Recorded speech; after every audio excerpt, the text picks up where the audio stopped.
Bismillahirrahmanirrahim. Alhamdulillahi rabbil alamin. Wa bihi nasta'in ala umurid dunya waddin. Wassalatu wassalamu ala asyrafil anbiya wal mursalin Sayyidina Muhammadin wa ala alihi wa sahbihi ajma'in. Dan berkata Imam Makhul,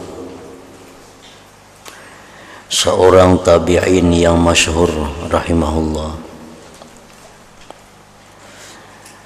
tidak ikhlas seseorang hamba selama 40 hari kecuali pasti tampak pancaran hikmah daripada hatinya dan lidahnya. Maksudnya adalah bahwasanya orang yang bisa ikhlas beribadah kepada Allah selama 40 hari berturut-turut, maka dia akan diberi Allah kelebihan berupa tampaknya hikmah dari hati dan perkataannya.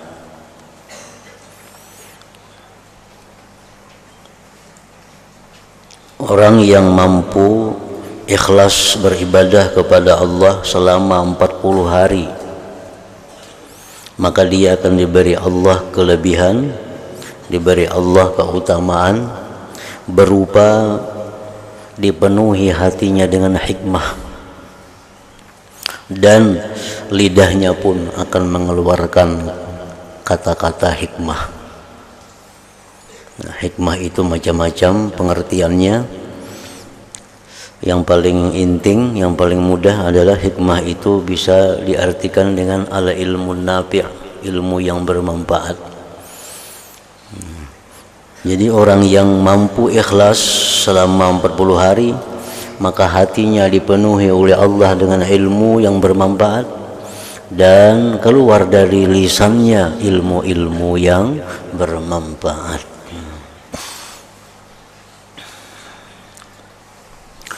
Dan berkata Sahal At-Tustari rahimahullahu ta'ala pula, siapa yang zuhud hatinya selama 40 hari, mesti tampak baginya karamah. Barang siapa yang zuhud hatinya selama 40 hari, jadi artinya orang ini selama 40 hari hatinya itu tidak ada memikirkan dunia. Orang ini selama 40 hari hatinya kada ada memikirkan dunia. Arti dunia itu adalah sesuatu yang tidak bermanfaat sesudah dia mati. Itu artinya dunia.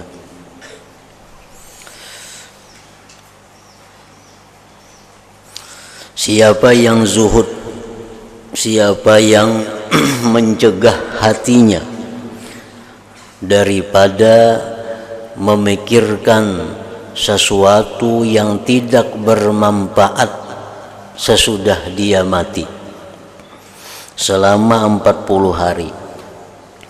Artinya dalam 40 hari itu pikirannya itu kadada memikirkan nang kada bermanfaat sesudah dia mati. Jadi pikiran itu selalu yang menjadi kebaikannya sesudah mati. Selama 40 hari hanya demikian. Pemikirannya, isi hatinya itu adalah sesuatu yang memberikan dia keuntungan sesudah dia mati. Pasti tampak baginya karamah. Tampak baginya karamah.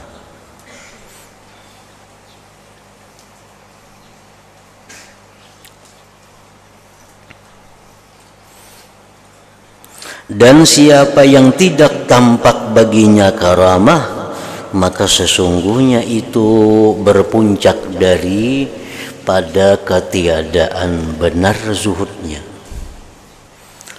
40 hari misalnya jalannya, aku zuhud 40 hari tapi kada ada karamat, itu menunjukkan bahwa zuhudnya itu belum benar. Artinya dalam 40 hari itu ada memikirkan hal-hal yang tidak berguna sesudah dia mati.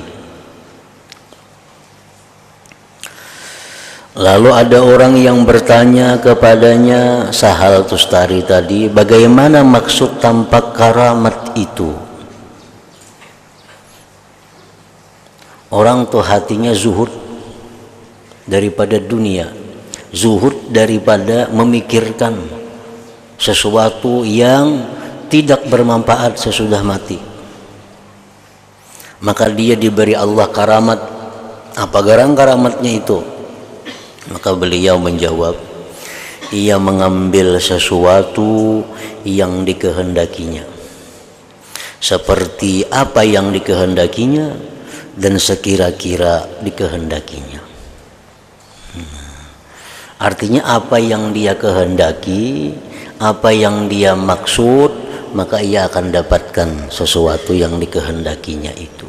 Nah, itu karamat yang diberikan Allah kepada orang yang zuhud tadi. 40 hari sudah kelihatan karamatnya.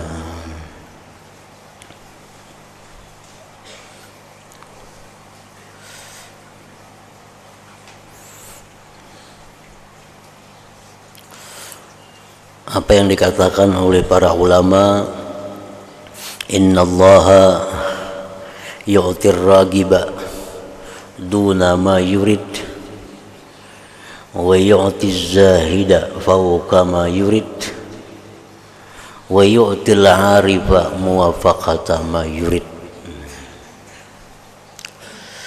Sesungguhnya Allah memberikan dunia kepada orang-orang yang gemar dunia. Allah berikan dunia itu kurang dari yang dikehendakinya.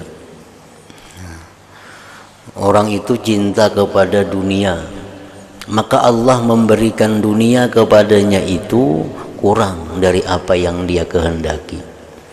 Misalnya orang yang cinta dunia ini, ia menargetkan dalam tahun ini harus dapat keuntungan sekian, 10 juta umpamanya. Allah beri kada sampai seitu. Allah beri kada sampai seitu.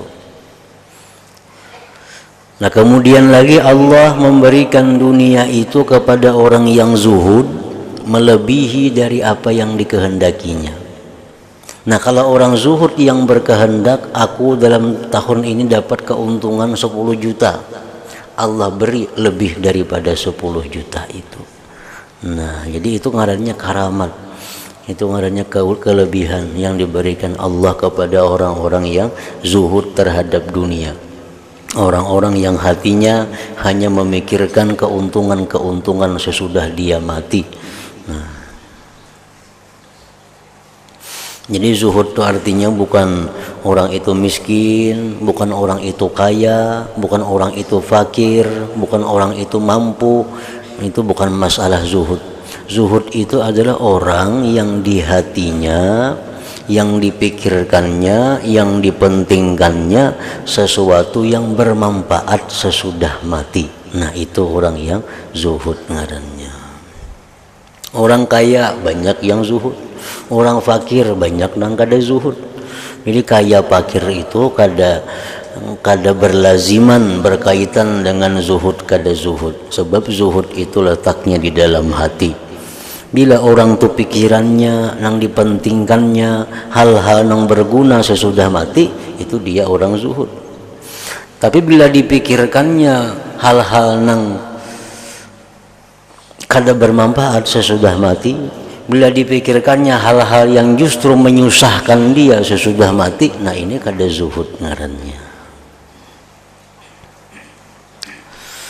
Dan berkata lagi Sahal At-Tustari rahimahullahu ta'ala, para ulama yang cerdik pandai telah melihat kepada hakikat ikhlas. maka mereka tidak mendapati lebih daripada bahwasanya ikhlas itu jadilah segala pergerakan seseorang itu, dan diamnya ketika bersendirian atau bersama orang lain tidak dicampuri oleh sesuatu, sama ada nafsu atau apa-apa tujuan keduniaan. Itu orang yang ikhlas.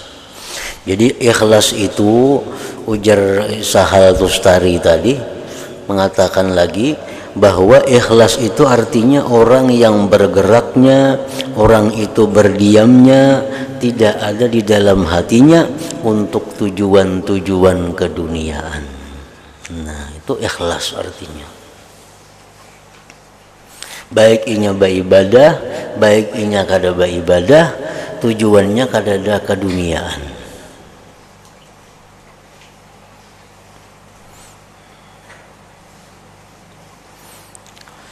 Jadi pengertian dunia itu banyak maksudnya. Nangaran dunia itu, duit bisa dikatakan dunia. Pokoknya sesuatu nang sebelum mati itu disebut dunia. Napa nang sebelum mati nih, itu disebut dunia. Sembahyang dunia, menuntut ilmu dunia, puasa dunia, naik haji dunia, mencari duit dunia, mencari pangkat dunia. Pokoknya yang sebelum mati itu disebut dunia. Nah, lalu kemudian si dunia ini ada yang dicela, ada yang tidak dicela. Dunia yang kada dicela itu, dunia yang terpuji itu, dunia yang membawa keuntungan kita, dunia yang membawa keselamatan kita di negeri akhirat. Nah, ini dunia yang terpuji. Oleh karena dunia yang terpuji ini menguntungkan kita di akhirat, lalu disebut jadi akhirat ngarannya. Padahal dunia juga, cuma karena dia terpuji menguntungkan di akhirat, lalu disebut itu adalah akhirat. Nah, sehingga sembahyang disebutkan akhirat, apalagi menuntut ilmu disebutkan akhirat, ibadah-ibadah lain itu disebut akhirat. Padahal pada dasarnya itu adalah dunia. Jar Nabi, hubbiba ilayya min dunyakum, aku jar Nabi cinta kepada dunia nang tiga hal ini. Nah, pertama sembahyang. Nah, Nabi kita mengatakan sembahyang itu dunia karena itu sebelum mati. Itu bujur aja juga. Dipandang dari sebelum mati, sembahyang itu, puasa itu, sedekah, menuntut ilmu dipandang sebelum mati itu dunia ngarannya. Tapi bila dipandang bahwa itu berguna sesudah kita mati, maka itu disebut dunia yang terpuji. Oleh karena dunia yang terpuji, maka seringkali disebut orang dengan sebutan akhirat jadinya. Orang nuntut ilmu padahal orang nang cinta akhirat. Orang suka sembahyang disebut orang yang suka akhirat. Orang suka bersedekah disebut suka akhirat. Padahal itu dunia karena belum mati. Nah, tapi karena tadi alasannya. Nah, ada dunia yang sebelum mati ini yang tercela. Yang tercela itu apa? Dunia yang tercela itu adalah sesuatu yang sebelum mati ini yang akan menyusahkan kita sesudah mati. Nah, ini dunia yang tercela. Nah, ini biasa dipakai kalimat dunia tercela ya, iya ini dunianya. Walaupun ibadah yang kadang menguntungkan sesudah mati itu disebut dunia yang tercela. Ibadah yang dilakukan dengan kada ikhlas itu dunia tercela, kada bisa disebut sebagai akhirat karena kada termasuk dalam golongan dunia terpuji. Nah, jadi bila ada hadis Nabi yang mengatakan misalnya hubbud dunya ra'su kulli khati'ah, cinta dunia itu pokok segala dosa. Dunia yang mana? Dunia yang tercela ini. Nah, dunia yang tercela ini artinya apa? Sesuatu yang sebelum kita mati, yang akan menyusahkan kita sesudah mati. Nah, yang menyusahkan kita sesudah mati itu apa? Satu, amal-amal maksiat. Nah, perbuatan-perbuatan yang belum kita matinya kita lakukan maksiat. Nah, ini bakal menyusahkan kita di akhirat, menyengsarakan di akhirat. Apalagi kesukaan, kegemaran mencari yang halal untuk bersenang-senang di dalam dunia. Nah, ini termasuk dunia yang tercela, karena ini akan memanjangkan hisabnya, karena di akhirat membuat dia susah juga di akhirat. Nah, jadi ujar Imam Sahal tadi, ikhlas itu menurut para ulama cerdik pandai, ikhlas itu adalah orang yang bergerak, orang yang atau berdiam, baik beribadah atau apapun aktivitasnya, orang itu tujuannya adalah tidak ada tujuan keduniaan. Tidak ada tujuan keduniaan artinya apa? Kada ada tujuan yang bakal menyusahkan inya di akhirat kaina.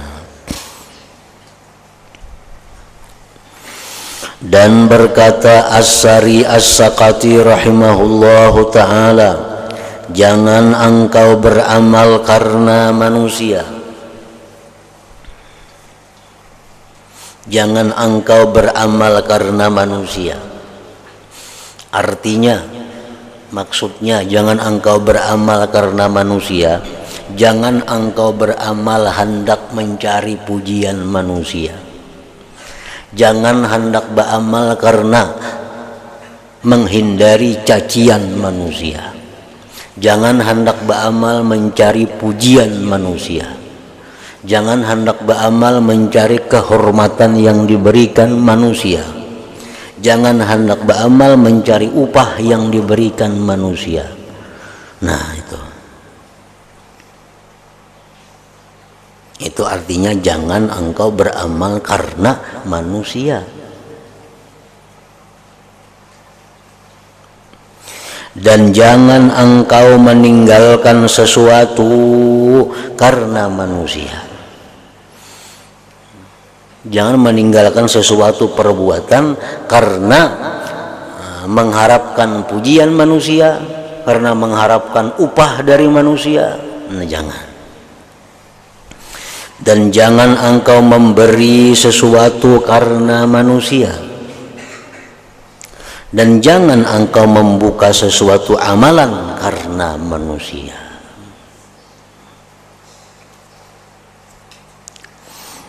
Nah, itu ikhlas menurut Imam As-Sari As-Sakati tadi.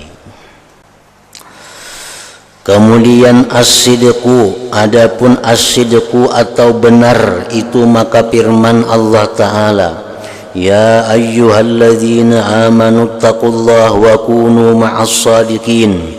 Maksudnya, wahai orang yang beriman, bertakwalah kamu akan Allah dan jadilah kamu bersama-sama dengan orang yang benar. Kita disuruh Allah untuk jadi benar, dan disuruh Allah berkumpul lawan orang yang benar. Berkata Imam Al-Qushairi rahimahullahu ta'ala, benar itu ialah puncak segala urusan, dan dengannya benar pula ia menjadi sempurna, dan padanya benar pula akan tersusun segala urusan itu. Jadi segala sesuatu itu berhajat kepada benar. Tobat mesti benar, ikhlas mesti benar, zuhud mesti benar, wara mesti benar. Semuaan kedudukan yang ada dalam agama itu berhajat kepada ngarannya benar itu.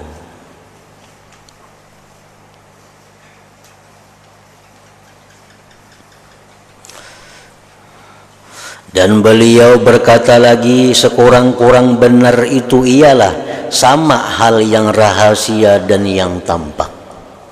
Itu sekurang-kurang benar. Orang yang menampakkan suka tapi hatinya kada suka, itu kada benar ngarannya. Karena berlainan antara zahir dan batinnya.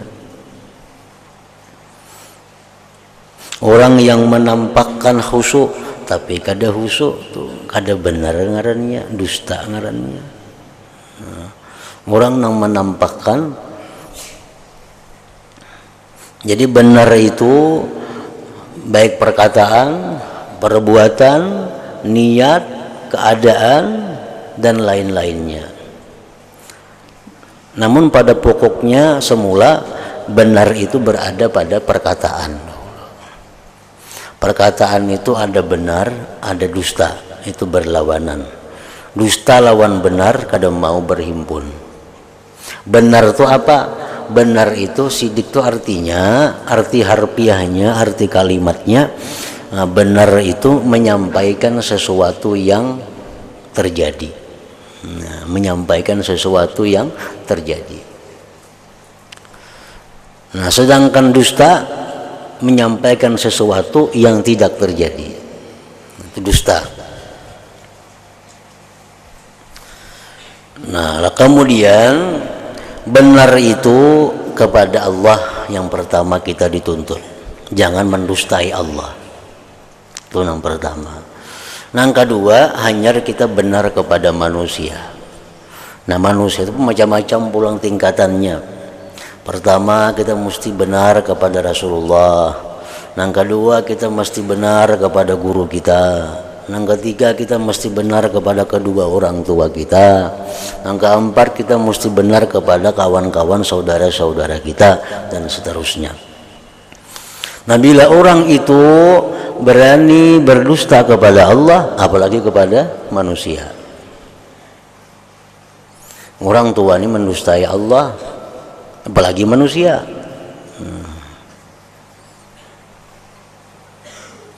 Di dalam sembahyang, nah kita disuruh jujur, disuruh benar terhadap Allah.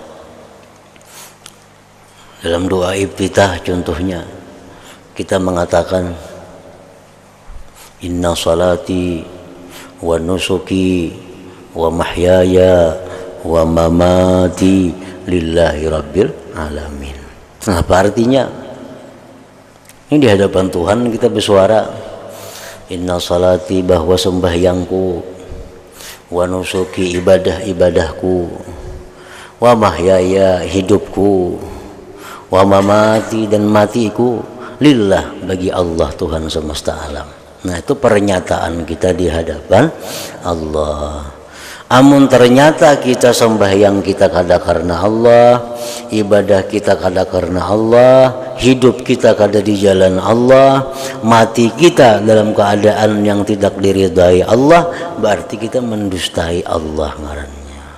Bila orang mendustai Allah, mendustai yang lain apalagi?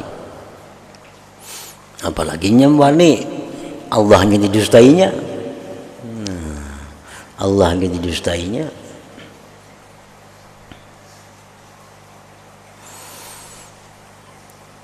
Dan berkata Sahal rahimahullahu ta'ala,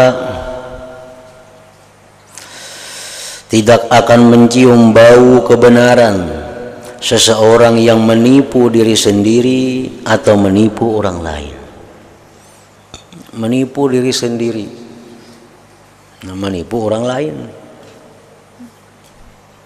Menipu diri sendiri, menipu orang lain, seperti menampakkan ahli ibadat padahal kada, menipu diri seorang, menipu orang lain. Menampakkan kehusuan, seorang kada husu, menipu diri sendiri, menipu orang lain.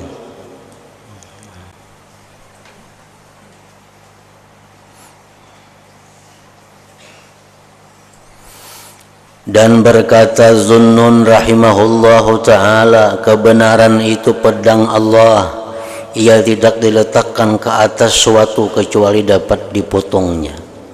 Artinya orang yang benar itu orang yang pasti mengalahkan siapapun. Walaupun pada awal pertamanya mungkin dia berada dalam keadaan susah, tapi akhirnya orang yang benar itu pasti menang. Orang yang benar itu pasti berada di atas. Dan berkata Imam Al-Harith Al-Muhasibi rahimahullahu ta'ala, orang yang benar ialah orang yang tidak peduli dengan runtuhan harga dirinya pada pandangan makhluk asal ia dapat membaikkan hatinya. Itu pendapat Imam Harith Al-Muhasibi. Orang yang benar itu, yang bersifat sidik itu, orang yang kada peduli harga dirinya hancur asalkan dia benar. Nah, ini nang kada bujur, kadang-kadang seorangnya sudah nyata kada bujur atau dihina orang sarik, nah tuh itu nang jauh daripada sifat jujur. Seorangnya sudah kada jujur, dihina orang sarik, dua kali luputnya. Satu, seorang itu sudah kada jujur, dihina orang, dianggap orang merusak harga diri, nah itu dua kali luput ngarannya. Kalau orang nang sifat jujur benar itu, dia kada jadi masalah harga dirinya runtuh, dia kada masalah citranya buruk di hadapan umat masyarakat, asal hatinya bagus, asal hatinya bagus. Nah itu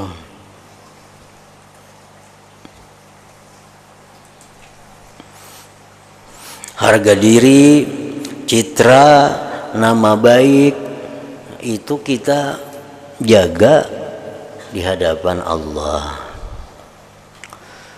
Kalau kita ikhlas, kita Allah aja yang kita jaga, harga diri kita jangan runtuh di sisi Allah. Nah, di sisi manusia biar runtuh. Yang orang medahkan apa, kada perlu dilawan, kada perlu dibalas, apalagi balasannya luput.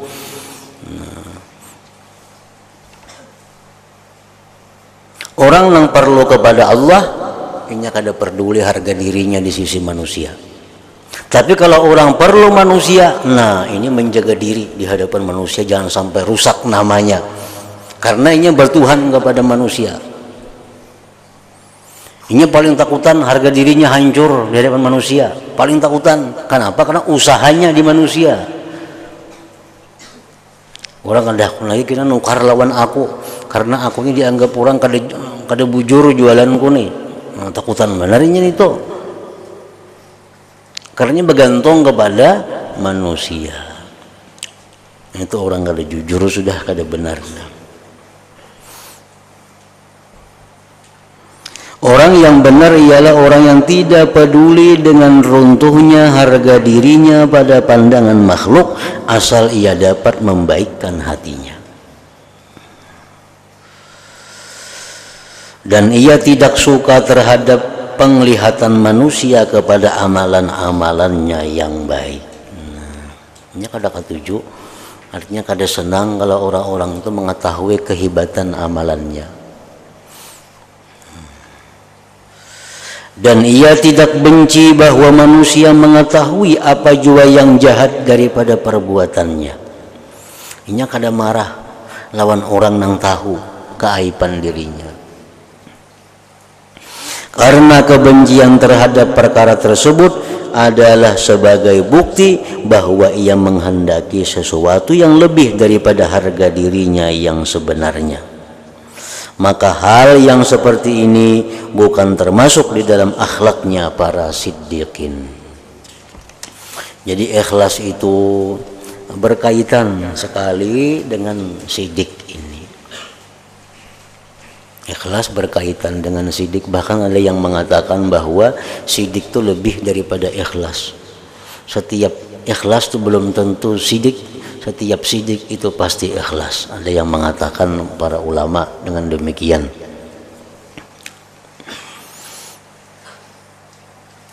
Orang beribadah umpamanya, orang beribadah dengan mengharapkan ganjaran surga dari Allah. Itu ikhlas. Ikhlas tuh. Tapi ini belum sampai kepada derajat sidik. Nah, belum sampai kepada derajat sidik. Kalau orang sidik macam apa? Inya beribadah itu adalah semata-mata menunaikan hak kehambaannya kepada Allah Subhanahu wa taala. Perkara dibalas Allah lawan surga, dibalas Tuhan lawan apa, itu kada ada urusannya. Inya sembahyang karena ini jadinya adalah tugasku sebagai hamba mengabdi kepada yang menciptakan aku. Kada mengharapkan balasan apa-apa dari Allah. Nah, itu sudah sidik ngarannya. Jadi lebih tinggi daripada ikhlas di sisi seperti itu. Kita beribadah supaya masuk surga, supaya jangan ke neraka, itu sudah ikhlas ngarannya. Sudah ikhlas. Tapi belum sidik lagi. Nah, sidik itu orang yang benar-benar menjadi hamba. Benar-benar menjadi hamba apa? Setiap dia berbuat, dia melakukan kewajibannya kepada yang menciptakannya. Dan dikatakan apabila engkau meminta daripada Allah akan sidik, maka Allah akan memberi akan dikau akan cermin yang dapat engkau melihat dengan segala sesuatu daripada keajaiban dunia dan akhirat. Bila kita minta kepada Allah supaya diberi sidik,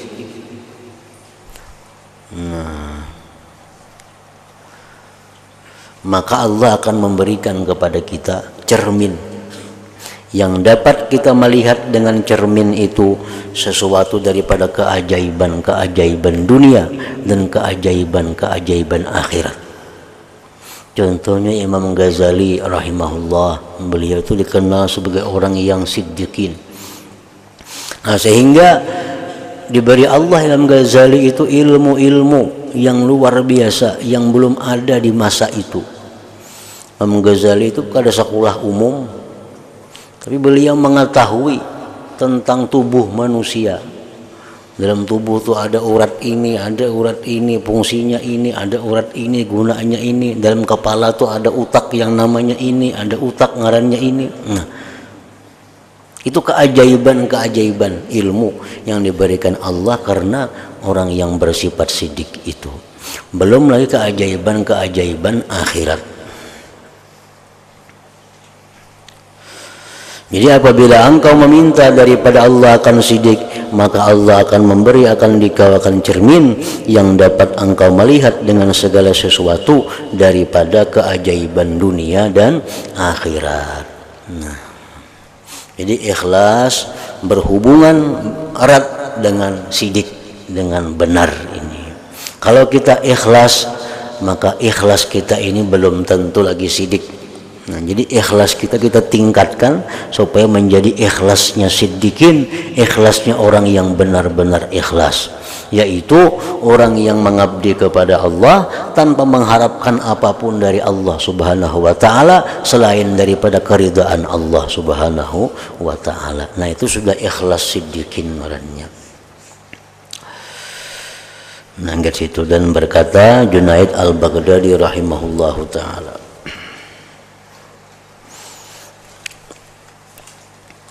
ila hadratin Nabi sallallahu alaihi wasallam al-Fatihah. Iyyaka na'budu wa iyyaka nasta'in. Ihdinas siratal mustaqim. Shiratal ladzina Bismillahirrahmanirrahim. Alhamdulillah rabbil alamin. Wa sallallahu wa sallam ala sayyidina Muhammad wa alihi wa sahbihi ajma'in. Allahumma ighfir lana ma akhta'na wa ma tahammadna wa ma asrarna wa ma a'lanna wa ma asrafna wa ma anta a'lam bihi minna, antal muqaddim wa antal muakhir. La ilaha illa anta. Allahumma anfa'na bima 'allamtana wa 'allimna ma yanfa'una wa zidna fahman wa ilman wa 'amalan wa hudan wa tawfiqan bi rahmatika ya arhamar rahimin. Sallallahu alaihi wa sallam Muhammad wa alihi wa sallam. Alhamdulillah rabbil alamin.